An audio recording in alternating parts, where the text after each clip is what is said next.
ایک مسلک کے علماء میں اختلاف ہو تو کسے فالو کریں؟ مفتی صاحب اپنے بیان میں کہتے ہیں کہ اپنے مفاد کے لیے مسلک بدلنا بالکل نامناسب ہے، لیکن اگر ایک ہی مسلک میں دو مفتیوں کی الگ الگ باتیں ہوں تو اس صورت میں ہم کیا کریں، کس کو فالو کریں؟ غلام محمد نواب شاہ سے۔ جی بالکل ایسا ہی ہے کہ ایک فقہ کو فالو کرنا لازمی ہے۔ لوگ کہتے ہیں اس کی کیا دلیل ہے کہ جی آپ ایک فقہ کو فالو کریں؟ اس کی دلیل ہے نظم و ضبط۔ اللہ تعالیٰ زمین میں فساد کو پسند نہیں کرتے۔ ہر وہ چیز جو فساد کا ذریعہ بنے وہ اسلام میں حرام ہے، ناجائز ہے۔ اس کی مثال ایسے ہے جیسے حضرت عثمان رضی اللہ تعالیٰ عنہ کے دور سے پہلے بہت سارے مصحف تھے، قرآن ہر ایک نے اپنی ترتیب سے جمع کیا ہوا تھا، سب کو اجازت تھی جس قرآن سے چاہیں تلاوت کریں۔ کسی میں سورہ آل عمران پہلے، سورہ نساء بعد میں، کسی میں سورہ نساء پہلے، سورہ آل عمران بعد میں، اور مختلف قراتیں بھی اس میں پڑھی جاتی تھیں۔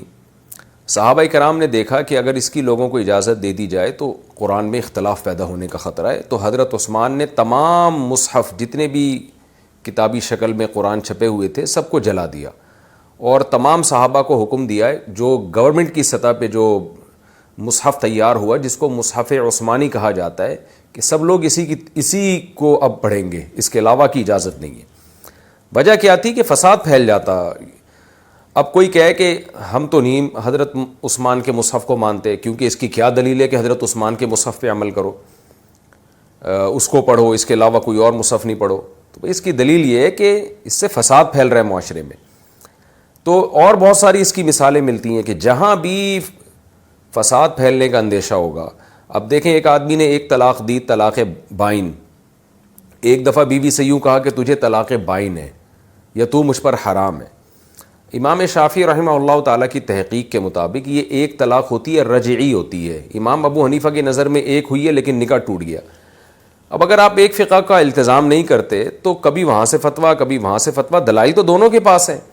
بیوی ادھر سے فتویٰ لے کر آ رہی ہے، میاں ادھر سے فتویٰ لے کر آ رہا ہے۔ پھر اس کی میں اکثر ایک مثال دیتا رہتا ہوں کہ آپ کا خون نکل کے بہہ گیا، آپ نے کہا کہ جی لوگوں نے کہا کہ آپ تو فقہ حنفی کو فالو کرتے ہیں، اس میں تو خون نکلنے سے وضو ٹوٹ جاتا ہے، اب آپ نماز کیسے پڑھ رہے ہیں بغیر وضو کے؟ آپ جواب میں یہ کہتے ہیں بھائی امام شافعی کی تحقیق ہے کہ خون نکلنے سے وضو نہیں ٹوٹتا، اور دلائل ان کے پاس بھی ہیں، لہذا میں اس مسئلے میں امام شافعی کو فالو کر رہا ہوں۔ اور پھر کیا دلیل ہے کہ امام شافعی کو فالو کرنا جائز نہیں ہے؟ کیا دلیل ہے؟ اس طرح کی کوئی بات شروع کر دے آپ سے۔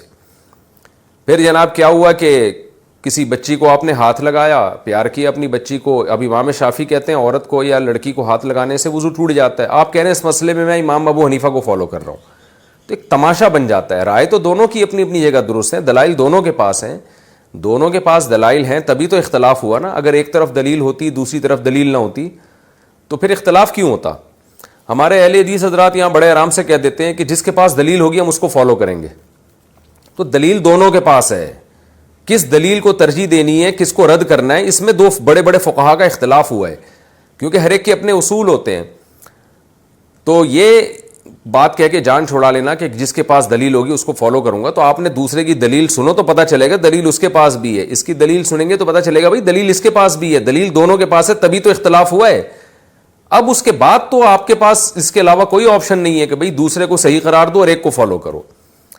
تو اب یہی ہے کہ اگر آپ اس طرح سے ایک کو فالو کریں گے کہ عوام کو یہ رائٹ دے دیا جائے کہ خود ہی تجزیہ کرتے رہیں اور جناب جج بن کے فیصلہ کرتے رہیں کہ اس میں امام شافعی کی بات درست ہے یا ابو حنیفہ کی بات درست ہے، تو عوام کے ہاتھ میں دین ایک کھلواڑ بن جائے گا، جو کہ بن چکا ہے۔ آپ دیکھ رہے ہیں یوٹیوب پہ کیا ہو رہا ہے اور فرقے کیسے پھیلتے چلے جا رہے ہیں، کھلواڑ بن جائے گا، اور وہی تماشے اور جو علم ہے نہیں اور جہالت کی بیس پہ فتویٰ دیا جائے گا، جیسے کہ صحیح حدیث میں آتا ہے نبی صلی اللہ علیہ وسلم نے فرمایا ان اللہ لم یقبض ان اللہ، حدیث کے الفاظ ہیں ان اللہ لا ينتزع العلم انتزاعا من صدور الناس او کما قال صلی اللہ علیہ وسلم، اللہ تعالیٰ علم کو لوگوں کے سینوں سے نہیں اٹھائیں گے، ولکن یقبض بقبض العلماء، اللہ علماء کو دنیا سے اٹھانا شروع کریں گے، اور پھر نتیجہ کیا نکلے گا؟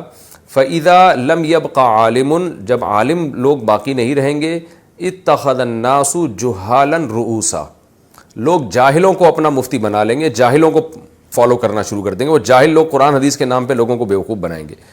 فضلوا فافتوا بغیر علم فضلوا واضلوا, فرمایا وہ علم کے بغیر فتویٰ دیں گے اور خود بھی گمراہ ہوں گے, لوگوں کو بھی گمراہ کریں گے. تو عامی آدمی کو یہی حکم دیا جاتا ہے کہ جو عالم ہے وہ اس کو فالو کرے. اور ظاہر علم میں جو مقام ان چاروں ائمہ کا ہے وہ آج کے لوگوں کا مقام نہیں ہے. لوگ کہتے ہیں صحابہ کو آپ کیوں فالو نہیں کرتے؟ صحابہ کا فقہ مرتب ہی نہیں ہے نا, ایک نصاب ہی مرتب. اس کی مثال ہے جیسے کوئی کہے کہ حضرت ابو بکر کے مصحف کو آپ کیوں فالو نہیں کرتے, مصحف عثمانی کو کیوں فالو کرتے ہو؟ بھائی حضرت ابو بکر نے مصحف کو مرتب ہی نہیں کیا تو ہم کیسے فالو کریں گے اس کو؟ یہ کام کیا ہی حضرت عثمان نے. تو اسی طرح فقہ کو, اسلامی قوانین کو جو مرتب کیا ہے کتابی شکل میں اور A to Z تمام احکام جمع کیے گئے ہیں, وہ چاروں ائمہ نے یہ کام کیا ہے, اس لیے ان کو فالو کیا جاتا ہے. جیسے امام بخاری نے حدیثوں کو جمع کیا, امام مسلم نے جمع کیا, تو حدیث میں ان کو فالو کریں گے. تو جس نے جو کام کیا ہی نہیں ہے اس کو فالو کیسے کریں گے اس چیز میں ہم؟ تو اس لیے اب یہی عوام کے پاس آسان راستہ ہے کہ جو کام ہو چکا ہے, چاروں ائمہ نے جو فقہ مرتب کر دیا ہے, عوام انہی میں سے کسی ایک کو فالو کرے اور دوسرے کو برا نہ سمجھے, اور خواہشات کی بیس پہ مسلک تبدیل نہ کرے. یہ جائز نہیں ہے, حرام ہے. اس کے ناجائز ہونے پر پوری امت کا اتفاق ہے.